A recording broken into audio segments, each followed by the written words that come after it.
Okay, so picture this. It's 1910, right?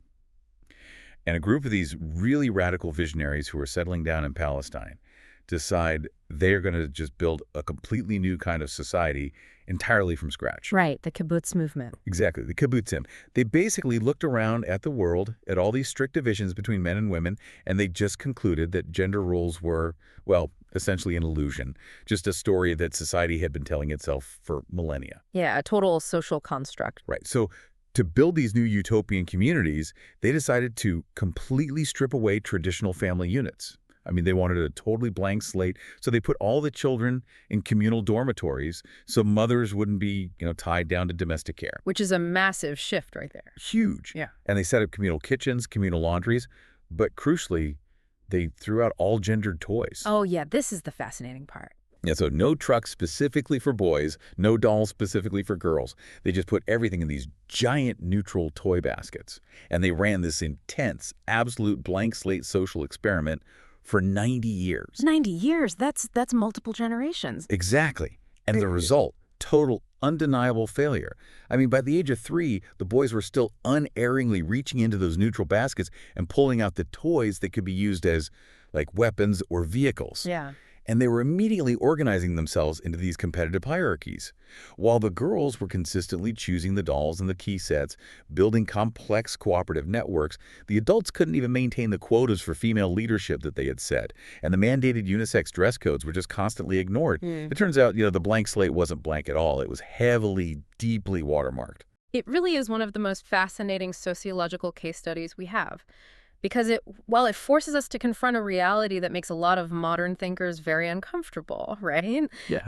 We love this optimistic idea that if we just change the environment and the rules, we can completely reshape human behavior. Right, they were completely programmable. Exactly. But the kibbutz experiment suggests we're bumping up against something far older and far more stubborn than just social conditioning. And that tension, that exact friction, is what we are exploring today.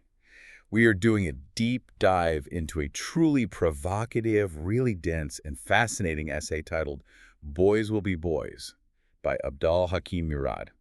And what Murad does in this text is incredibly ambitious. It's a massive scope, yeah. It is. He attempts to build a bridge across 3 huge, often conflicting domains. So we're talking classical Islamic theology, modern evolutionary biology, and a really sharp, unrelenting critique of secular feminism. Ultimately, he's asking a fundamental question for you to think about. If we can't socialize gender differences out of humanity, is it because they are hardwired into our biology and perhaps even our theology? So before we really get into the weeds of Murad's arguments, I do need to step in and establish a crucial framework for this deep dive. Yeah. Because we are dealing with a text that touches on highly debated, politically and socially charged topics. I mean, we're talking intense critiques of feminism, modern gender discourse, secular society, while he's simultaneously presenting a very specific religious paradigm. Yeah, we're hitting all the third rails today. We really are.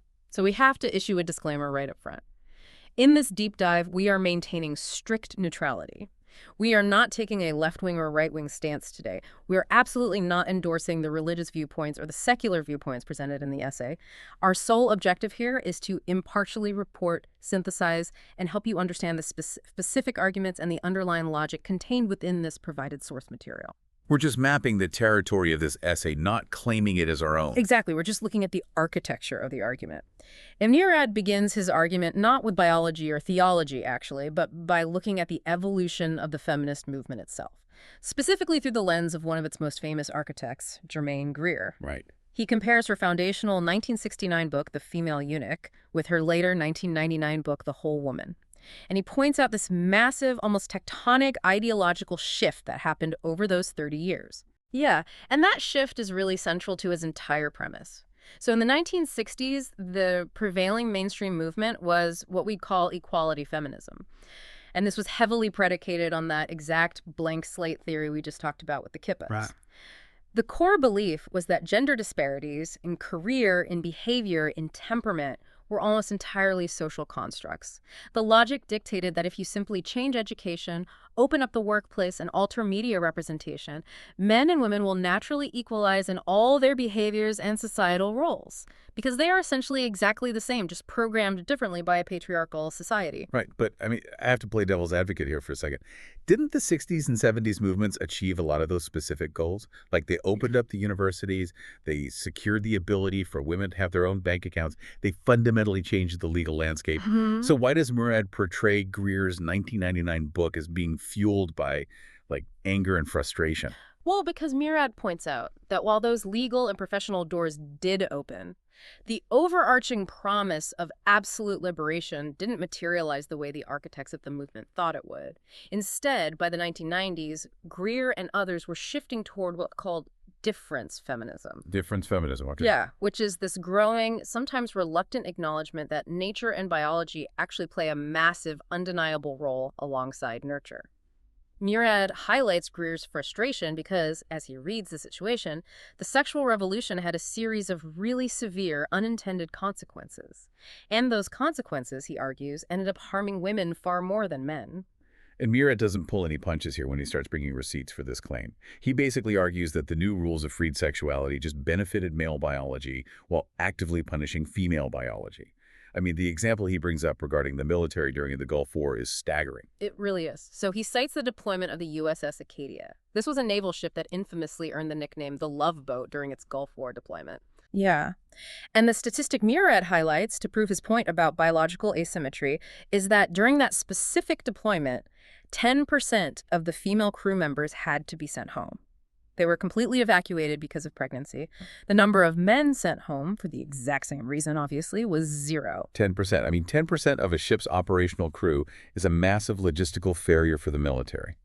But more than that, it perfectly illustrates his point about the asymmetry of consequence, right? Yeah. Like, you can legislate social equality. You can say men and women are equally free to engage in the sexual revolution, but you literally can't legislate biological immunity. Exactly. The male body walks away from that encounter entirely unaffected physically and professionally, while the female body undergoes this momentous, life-altering 9-month physiological change that just fundamentally interrupts her career and life trajectory. Precisely. Yeah. And the essay basically extrapolates that asymmetry out from a single naval ship to the broader society. Murad looks at the breakdown of the traditional family structure as a direct fallout of this supposed liberation. He cites statistics showing that in Britain in 1971, 1 in 12 families was headed by a single parent. But by 1992, that number had jumped to 1 in 5. It's a huge jump. And the text projects forward, predicting that by 2020, a third of all British households would be occupied by a single individual, and the vast majority of those individuals carrying the burden of that solitude would be female. He paints a really bleak picture of that increasing solitude. He even tackles the modern idea of cohabitation, the whole concept of testing the waters before you commit to marriage, which was supposed to be a smarter, more liberated way to handle relationships. Yeah, Murad flatly calls it a myth. He notes the sociological data suggesting that some of the briefest, most unstable marriages are actually the ones that follow long periods of cohabitation. So the argument here is that the dismantling of traditional protective social structures didn't usher in an era of egalitarian bliss. It simply stripped away the guardrails and left women incredibly vulnerable to the whims of male biological imperatives. And if you thought the critique of the family structure was dark, he pivots into how modern industries operate under this new paradigm. Murad argues that industries haven't liberated women at all. They've just found new, much more insidious, heavily capitalized ways to commodify them. Like, let's talk about his critique of the pornography and fashion industries. It is a scathing critique. Murad argues that rather than freeing women from the male gaze or objectification, the sexual revolution effectively paved the way for the explosive growth of a 30 billion pound pornography industry. 30 billion. Yeah. And he uses this highly evocative phrase, robo-bimbos, to describe the artificial, synthesized standards of female beauty being aggressively pushed. He even includes a quote from the mid-century film director Otto Preminger, who degradingly referred to Marilyn Monroe as a vacuum with nipples. That's horrifying. It is, but Murad uses that quote to illustrate the deeply dehumanizing, purely transactional gaze that these industries actively normalize and profit from. And he claims the mainstream fashion industry is entirely complicit in this too, operating on the exact same continuum. Yes, he argues that the fashion industry, which ostensibly exists to serve and celebrate women, is largely controlled by men. He points to designers like Gianni Versace, arguing that they push a fundamentally boy-like physical standard onto adult women. Right, which creates a totally unnatural expectation. Exactly. It demonizes totally natural, biological, female physical traits, things as normal as cellulite, and frames them as grotesque failures. It basically forces women into these oppressive, lifelong regimes of extreme dieting and exercise just to attain an impossible adolescent boy physique. The example he uses with Demi Moore really drives the absurdity of this home. He mentions her pumping iron for 4 hours a day just to save her marriage and maintain her status. When you put it like that, it sounds less like liberation and more like a second full-time job where the currency is your own perpetual physical inadequacy. Yeah. And that leads perfectly into Murad's critique of Big Pharma, which he views as the ultimate parasite feeding on this culturally induced insecurity. The pharmaceutical and cosmetic industries are framed in the essay as the ultimate profiteers of modern female anxiety. Murad discusses body dysmorphic disorder not just as a tragedy, but as something these industries actively cultivate for sheer profit. He includes a darkly humorous but actually deeply tragic quote from Dolly Parton: "It costs a lot of money to look as cheap as I do." But the reality underneath that joke is industrial and bleak. Yeah, the detail about hormone replacement therapy, HRT, is the one that really made me stop and reread the paragraph 3 times. Because I think a lot of people have no idea how that sausage is made. Murad uses the production of HRT to highlight the extreme, almost dystopian lengths of this vanity complex. He details how the estrogen used for certain anti-aging and hormone treatments is actually harvested from battery-farmed pregnant mares. Of horses. Yes. He describes this industrial nightmare. 80,000 horses in America tied to hoses and cramped crates for the sole purpose of collecting their pregnant urine, with the resulting foals routinely slaughtered because they are just useless byproducts of the estrogen harvest. That is just so grim. It's presented as this grotesque, sweeping industrial machine feeding entirely off the culturally induced terror of female aging. And the psychological toll of all this pressure, the fashion, the dysmorphia, the broken family structures is immense. According to the source, the toll is catastrophic. Murad notes the 5-fold increase in depressive illness in the United States since 1955, and he points out that this disproportionately affects women. He highlights the enormous amount of Prozac and other antidepressants prescribed to women today, and he makes a really biting comparison, noting that Prozac is the exact same chemical routinely given to zoo animals to help them cope with the sheer futility, stress, and entrapment of being confined in an unnatural cage. Okay, I want to pause and just look at the broader architecture of the argument Murad is building here.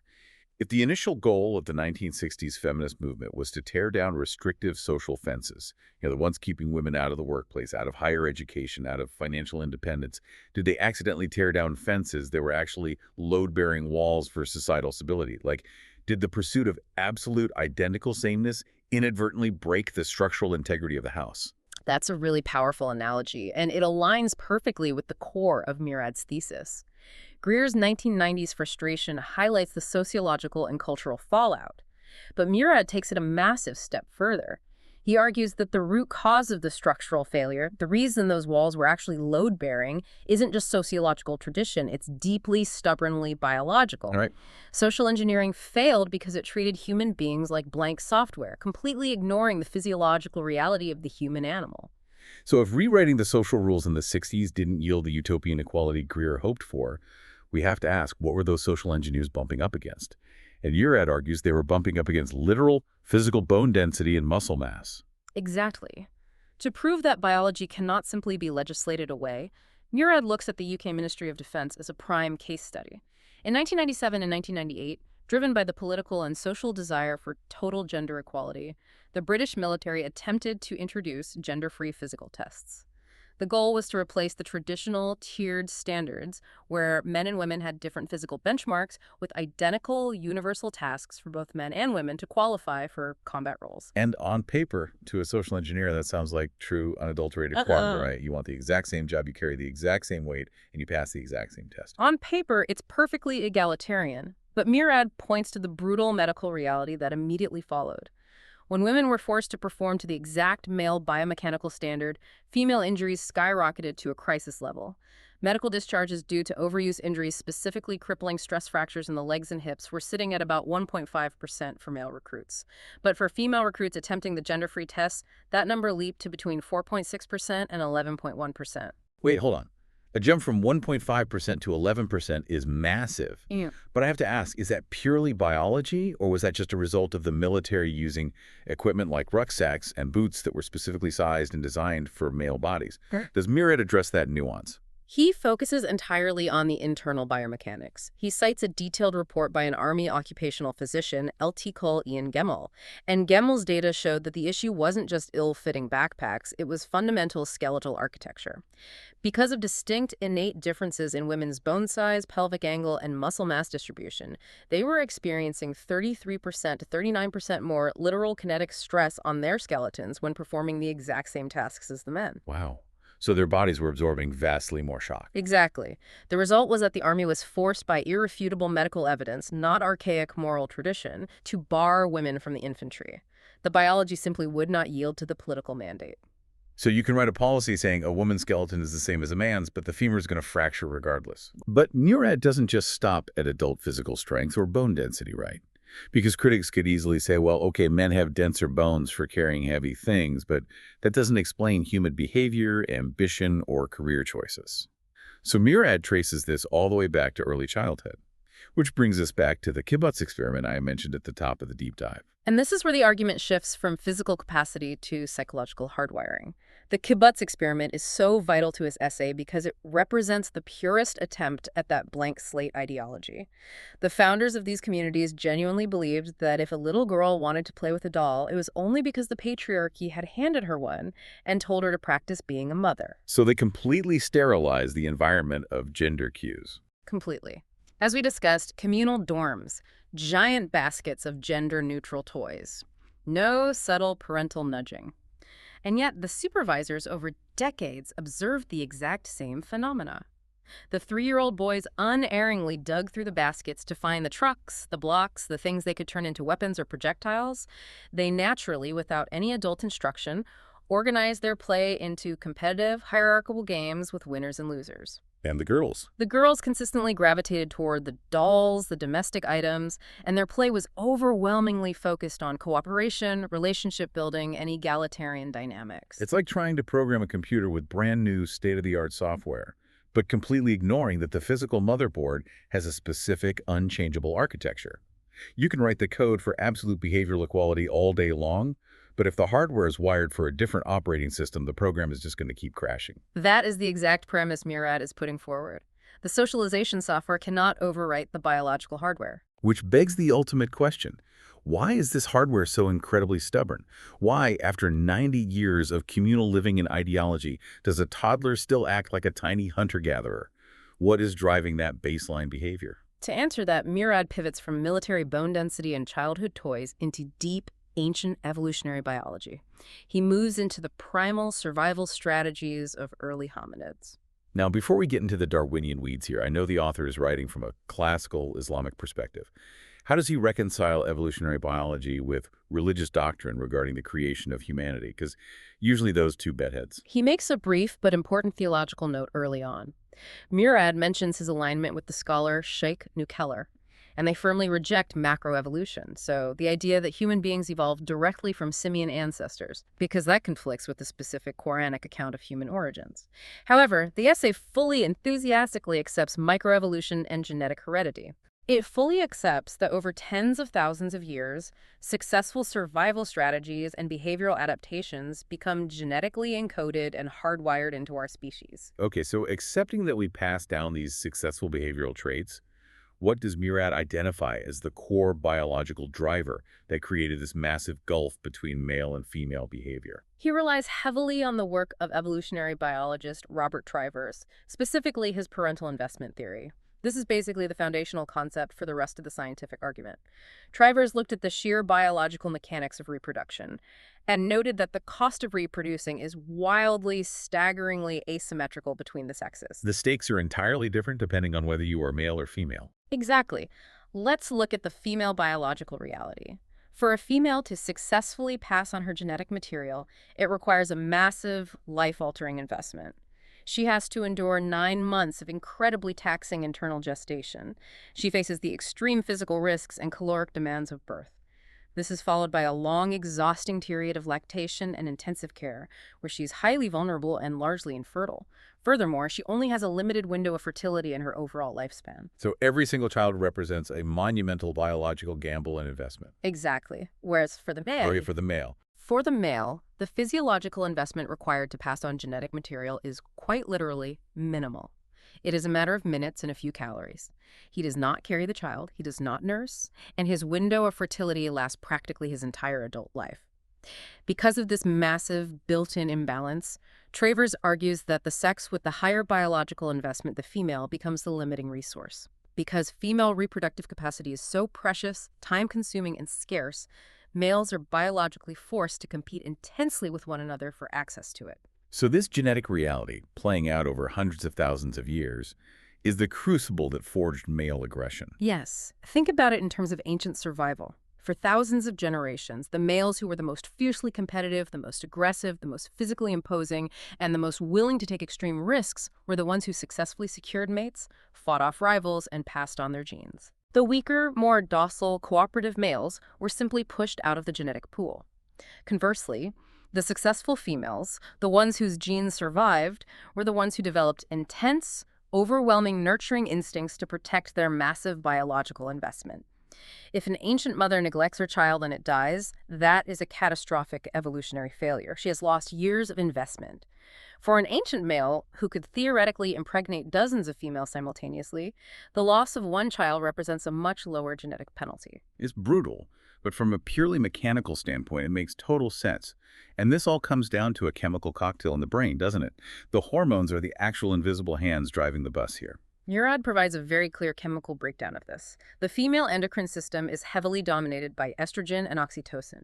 Oxytocin is fascinating. Neurologists often call it the nurturing neurotransmitter or the bonding hormone. It physically compels connection, empathy, caregiving, and social cooperation. Males, on the other hand, are absolutely flooded with androgens, specifically testosterone, combined with a heightened readiness for adrenaline. Which is a very different vibe. Totally. This cocktail is brilliant if you need to hunt a woolly mammoth or fight off a rival raiding party. It gives you explosive energy, tunnel vision, and aggression, but it is terribly counterproductive for the patient, empathetic, highly attuned work of rearing a fragile infant. And Murad argues this hormonal reality doesn't just dictate how we fight or parent. Yeah. It drives how we actually select our partners, even today. It does. The essay states that driven by these ancient hormones, men historically and consistently select mates based on visual indicators of youth and childbearing ability, because their biological imperative is to find the healthiest vessel for their genes. Women, subconsciously seeking to protect their heavy, long-term biological investment, select mates who exhibit assertiveness, social power, and the demonstrated ability to provide physical protection and sustained resources. Which explains a lot of historical marital structures, actually. Yeah, Murad uses this exact underlying biological logic to explain why, historically across almost all traditional human societies, polygyny so, one man with multiple wives has been a recurring prevalent structure, while polyandry, one woman with multiple husbands, is exceedingly rare, almost non-existent. From a purely genetic propagation standpoint, maximizing a male's minimal investment across multiple females makes ruthless biological sense. Whereas multiple men investing in a single female's limited reproductive capacity just does not yield the same genetic dividend. It's utterly fascinating. But I can hear the modern listener thinking, well, sure, that makes sense for the Paleolithic era. But we aren't hunting mammoths anymore. We live in cities, we work on laptops, we buy our food at the grocery store. So how does Murad connect this ancient primal chemistry to modern realities, like career choices or the gender divide in higher education? Well, Murad argues that our modern institutions are actually just new arenas for this ancient programming to play out. He cites a major study by biologist Camilla Benbow, which shows that even in heavily egalitarian societies, boys overwhelmingly and voluntarily choose careers in mathematics and hard sciences, while girls naturally gravitate toward the arts, humanities, and languages. And crucially, Murad emphasizes that Benbow's data shows this happens despite completely equal baseline intelligence levels. Right. It has nothing to do with capability. It is entirely about biological preference and what the brain finds rewarding. The stats he drops regarding academia are pretty stark, too. Very stark. He notes that at Harvard University, the science faculties have historically sat at a 7-to-1 male-to-female ratio, and he points out that at Oxford, men consistently obtain roughly 70% of the first-class degrees. Okay, stop right there. Because if men and women are equally intelligent, as you just established, why is there a 70% disparity in top-tier degrees at Oxford? Is Murad arguing that men are somehow just better at being smart, or is he saying that the system is rigged? He is definitively arguing that the system is rigged. But not necessarily by a conscious cigar-smoking patriarchy trying to keep women down. The expert consensus Murad cites suggests the system is inadvertently rigged to favor the male endocrine system. Think about the structure of a traditional university. The entire academic hierarchy culminates in the final examination. A 3-hour, silent, high-stakes test in a massive hall. Exactly. Now consider the young male brain. It is soaked in androgens, holding the deep genetic memory of the ancient hunt. What does a successful hunt require? It requires intense, localized, tunnel vision focus on a single, narrow quarry for a set period of time, aggressively ignoring all other social or environmental stimuli, culminating in a massive, high-stakes adrenaline dump at the finish line. Wow. So sitting down for a 3-hour final exam perfectly mimics the biological rhythm of hunting a gazelle. Precisely. The traditional examination system rewards the androgen-driven brain's ability to compartmentalize and aggressively conquer a single task. Women, conversely, flooded with oxytocin, biologically flourish in environments that require consultative, long-term, multivariable, nurturing, and cooperative tasks. Their brains are wired to synthesize broad environmental and social data, not to get tunnel vision. That makes so much sense. And Murad notes that modern universities are actually beginning to recognize this mismatch. Many are actively adapting by moving away from final exams and toward continuous assessment, coursework, and collaborative projects. And when they do that, the playing field balances out, and female intelligence naturally flourishes because the environment finally matches their biological operating system. It really goes to show how deep these patterns run, straight from the savannah to the lecture hall. And it circles right back to how kids play, too. You mentioned the kibbutz kids earlier, but Murad cites specific research on the structure of that play, right? The difference between rules and cooperation. Yes, the essay cites the detailed findings of researchers Capucine Lamotte and Janet Lever. Their work shows that by age 3, kids globally and naturally segregate into same-gender playgroups. But the structure of the play is what reveals the biology. According to Lever's research, 65% of boys' games are entirely structured around formal, rigid rules. There are clear winners, clear losers, disputes over infractions, and a strict hierarchy. And the girls. In stark contrast, only 35% of girls' games revolve around formal rules. Their play is much more fluid, cooperative, and heavily driven by discourse and maintaining the social harmony of the group. Which brings up a massive question. Playing with rules on a playground or taking a math test is one thing. But how does this specific brain chemistry affect the modern adult world at a macro level? How does it explain the glass ceiling in the corporate world or the gender disparities in our prison systems? Because Murad gets heavily into the actual neuroscience here, particularly one specific neurotransmitter. Yes, Murad focuses intensely on the chemical messenger serotonin. If you want to understand the modern gender divide, you have to understand serotonin. It is a fascinating chemical that essentially acts as a bridge and a regulator in the brain. It connects the limbic system, which is the primitive, ancient, animalistic part of our brain that generates raw, unfiltered emotions like rage, terror, and sheer lust, to the frontal cortex. The erotica part. Right, the frontal cortex is the highly sophisticated, evolutionary, newer, executive part of the brain responsible for long-term planning, assessing consequences, and moral reasoning. Serotonin is, in essence, the brain's braking system. It carries the chemical signal from the logical brain that tells the primal body when to stop an activity or suppress an urge. And Murad points out there's a significant, scientifically measurable gender divide in baseline serotonin levels. Crucially, yes. The essay states that men typically possess significantly lower baseline levels of serotonin than women. Because their chemical braking system is inherently weaker, it leads to dramatically higher rates of uninhibited risk-taking. Because the frontal cortex literally isn't sending enough chemical signal to hit the brakes on the limbic system's wild impulses. Exactly. The rational brain sees the danger, but the signal doesn't reach the emotional brain fast enough to stop the action.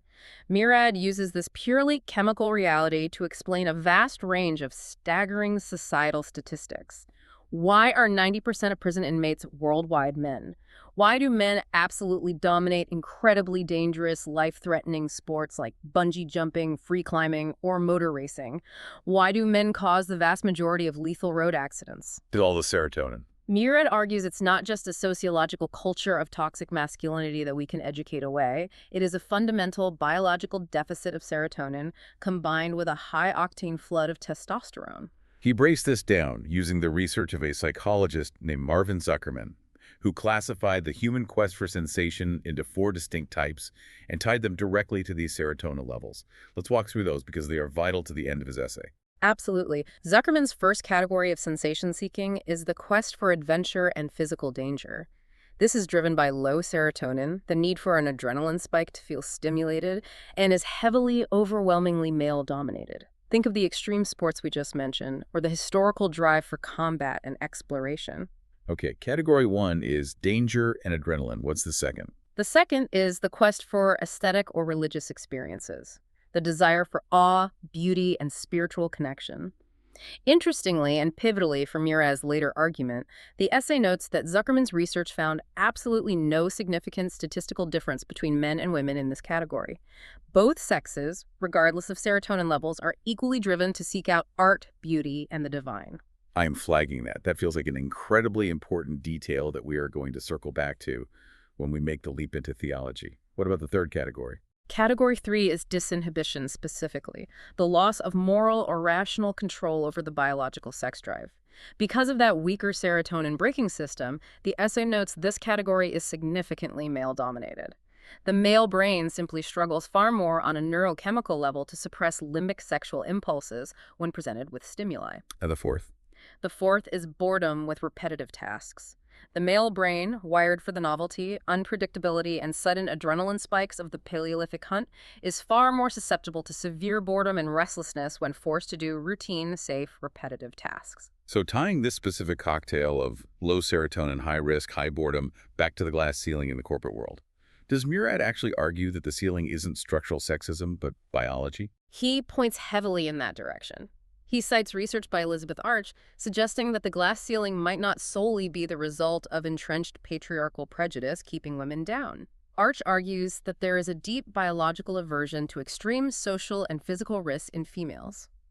Because female biology, driven by oxytocin, prioritizes social inclusion, harmony, and the protection of the group, women are neurochemically less likely to take the aggressive, sometimes destructive, high-stakes gambles that typically propel individuals to the very, very top of cutthroat corporate hierarchies. Yeah. The very traits that make a ruthless, successful CEO are often the exact low serotonin, high androgen traits that make a criminal. Now, if I am a skeptic, I could argue that maybe society just conditions men to have lower serotonin by encouraging them to be aggressive from birth. Yeah. So to really drive a nail into the coffin of the blank slate theory, to prove that it is definitively the hormones, not the socialization, driving the bus, Murad looks at biological anomalies. He looks at medical case studies where the physical hardware doesn't match the standard genetic blueprint. This is where his biological argument becomes incredibly robust and difficult to refute. The essay looks at 2 fascinating medical conditions. First, CAH, or congenital adrenal hyperplasia. This is a condition that occurs in utero, where an XX fetus, a genetically female child, is accidentally bathed in excessive amounts of androgens, male hormones, during critical developmental windows. So they're born genetically female, they have female anatomy, they are raised as girls, but their brains receive the male chemical software in the womb. What happens as they grow up? The essay notes that these girls, despite being genetically female and socialized by their parents as girls, consistently display distinct, mathematically measurable behavioral patterns. They become what society colloquially calls tomboys. They are significantly more aggressive, they heavily prefer games with strict rules and hierarchies, and they display much higher physical risk-taking behaviors than girls without the condition. The chemical wash in the womb overrides both their genetic sex and their societal conditioning. And the reverse is true as well, isn't it? Yes, the essay contrasts this by looking at XXY boys, a condition called Klinefelter syndrome. These are individuals who are anatomically male, raised as boys, but they possess an extra X chromosome. The essay notes that these boys consistently lack competitive, aggressive impulses.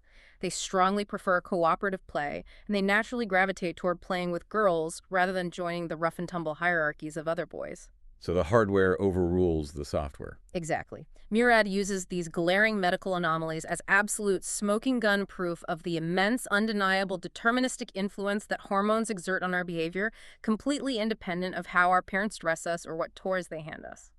So let's zoom out and look at what all this means for us today.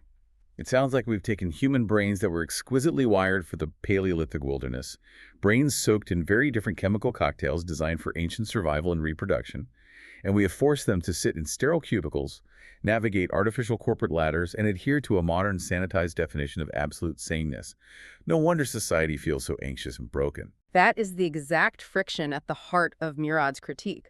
Secular society since the 1960s stubbornly insists on a paradigm of absolute sameness, while our molecular biology is screaming at us that we are fundamentally, beautifully, dangerously different. Which provides the perfect pivot.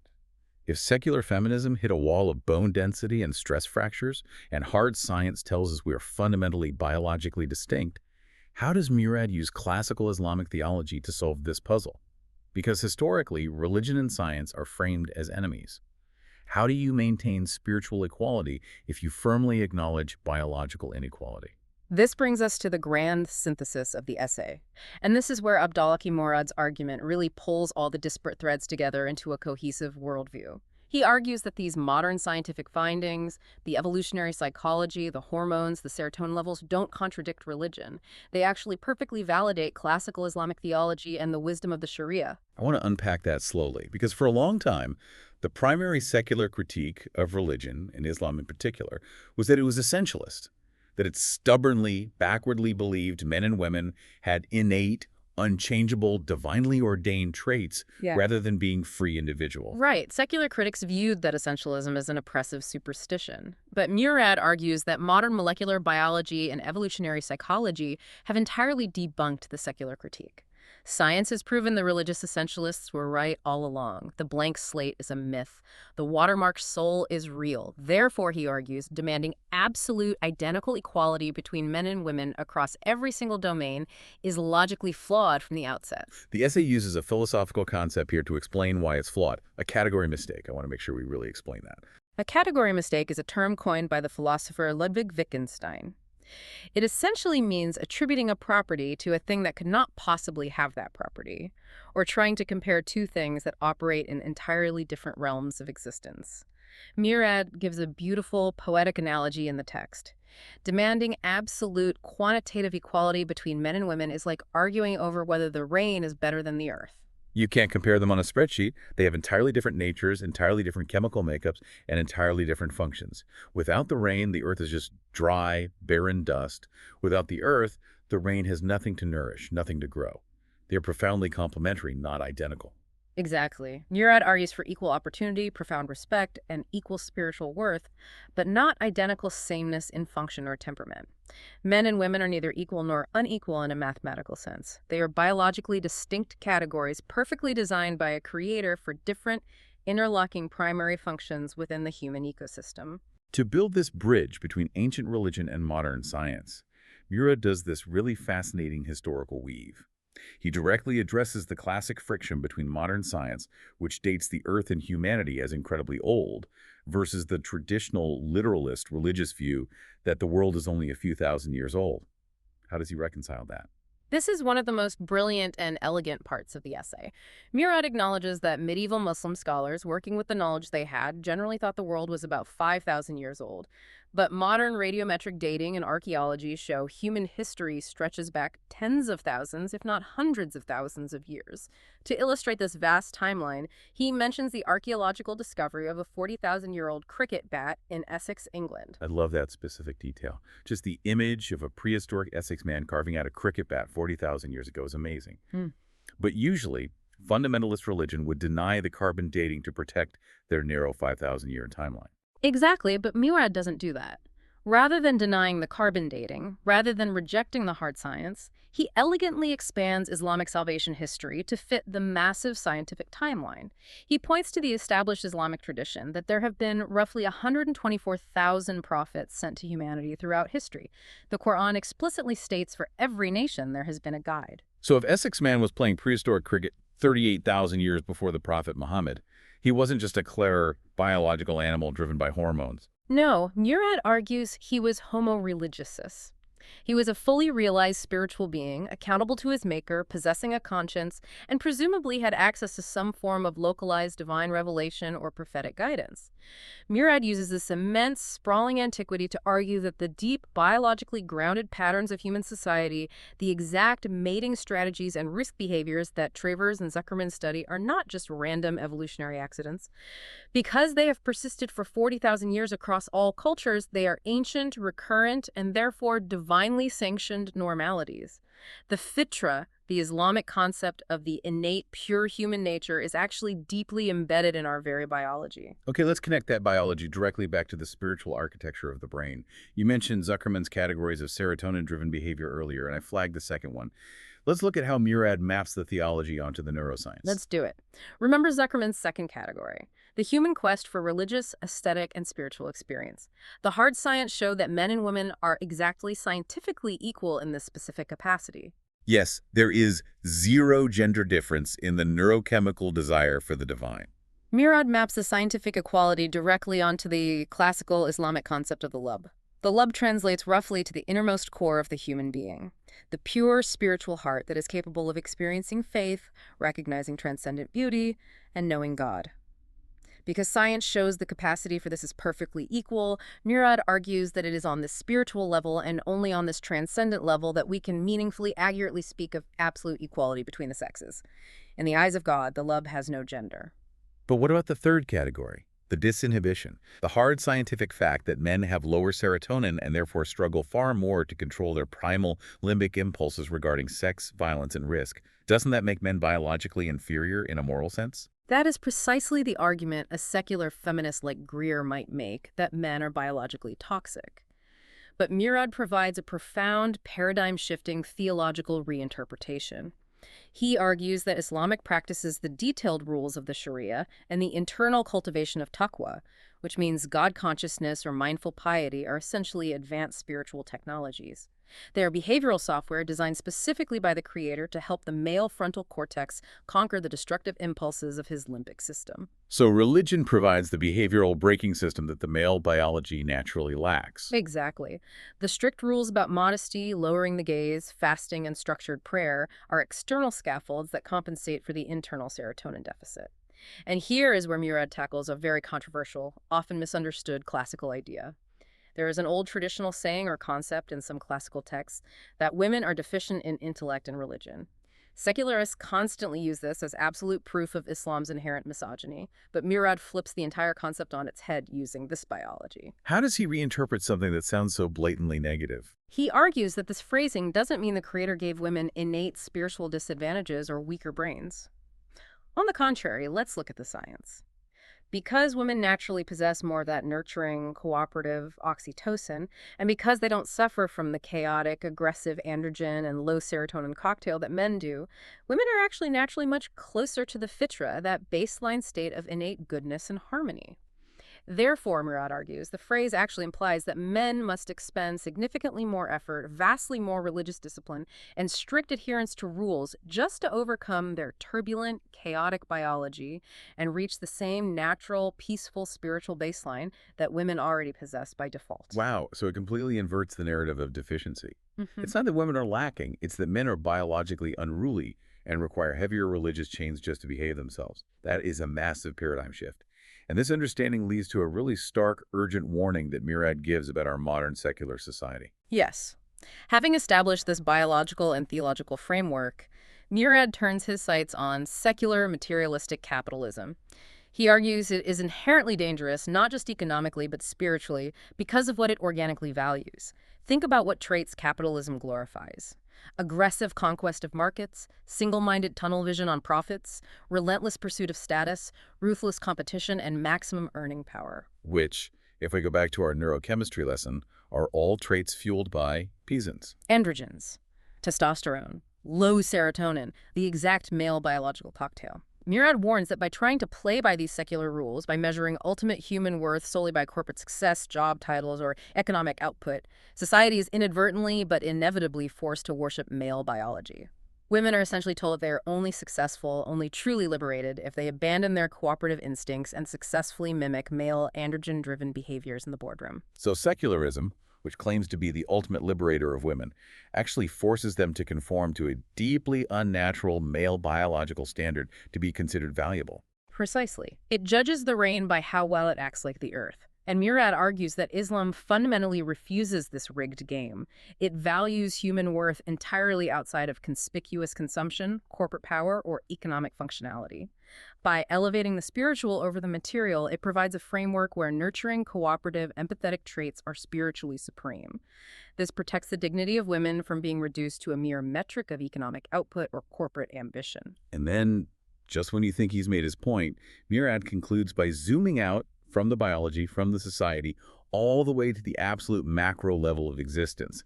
He argues that this gender dimorphism we've been talking about, the hormones, the behaviors, isn't just a quirky evolutionary accident of human biology on planet Earth. It is the fundamental underlying structure of the entire universe. The gendered cosmos. It's a breathtaking theological conclusion. Murad connects human biology directly to the 99 names of Allah in Islamic tradition. He states that creation itself, the very fabric of the universe, is shaped by a divine polarity. Specifically, the dynamic interplay between Jalal, which translates to majesty, rigor, awe-inspiring power, the more masculine, energetic, disruptive principle, and Jamal, which is beauty, grace, mercy, nurturing compassion, the feminine, receptive principle. So the hormones flowing in our bodies, the aggressive androgens and the nurturing estrogens, are not just chemicals. They are the physical, localized reflections of these massive, divine, cosmic principles interacting within us. That is incredible. It completely flips the script on the modern debate. Instead of religion being this ancient, anti-science superstition that ignores reality, Murad is arguing that opposing the innate complementary distinctions recognized by the Sharia is actually opposing the hard science of molecular biology itself.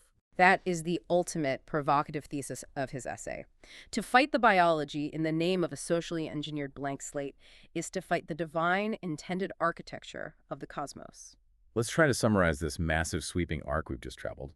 We started with Germaine Greer and the bitter realization that the sexual revolution didn't liberate women, but instead commodified them through 30 billion-pound pornography industries, punishing fashion standards and battery-farmed hormone replacement therapies. We then looked at how optimistic social engineering, like the military's disastrous gender-free physical tests and the 90-year failure of the kibbutz experiment, collapsed because they willfully ignored our biological hardware. And we examined the deep evolutionary baggage, how the massive imbalance in parental investment drove the evolution of our hormones, making men aggressive and risk-prone to secure mates, and women nurturing and cooperative to protect their offspring. We saw how this neurotransmitter divide, specifically the dangerous lack of serotonin in men, explains everything from why men make up 90% of prison populations to the persistence of the corporate glass ceiling. And finally, we saw how Abdal-Hakim Murad beautifully synthesizes all of this data, how he uses the concepts of the fitra and the lub to prove absolute spiritual equality before God, while recognizing that the Sharia acts as a necessary technology to balance male biological deficits.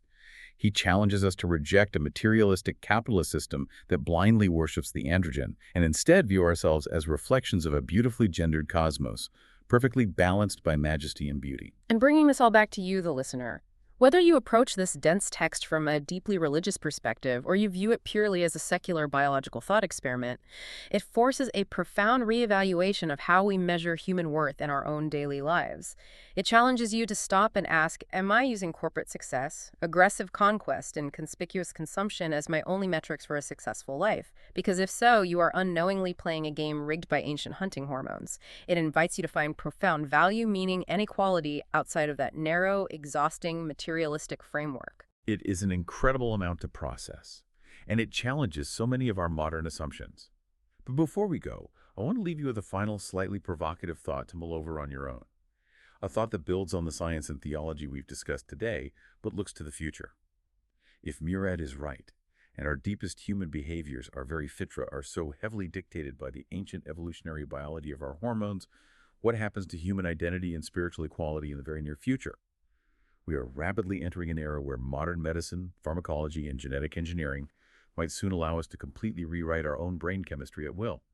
If one day we can artificially and permanently balance everyone's serotonin from birth, if we can synthetically equalize androgens and oxytocin across the entire human population so that we truly do become the biological blank slate the kibbutz founders dreamed of. Wait, no. So that we become that blank slate, what happens to that cosmic balance? If we erase the biological differences, do we finally achieve utopian equality, or do we tragically lose the cosmic interplay of Jalal and Jamal entirely? It's something to deeply consider as we march into the future. Thank you so much for taking this deep dive with us today. Keep learning, keep questioning, and we will catch you on the next one.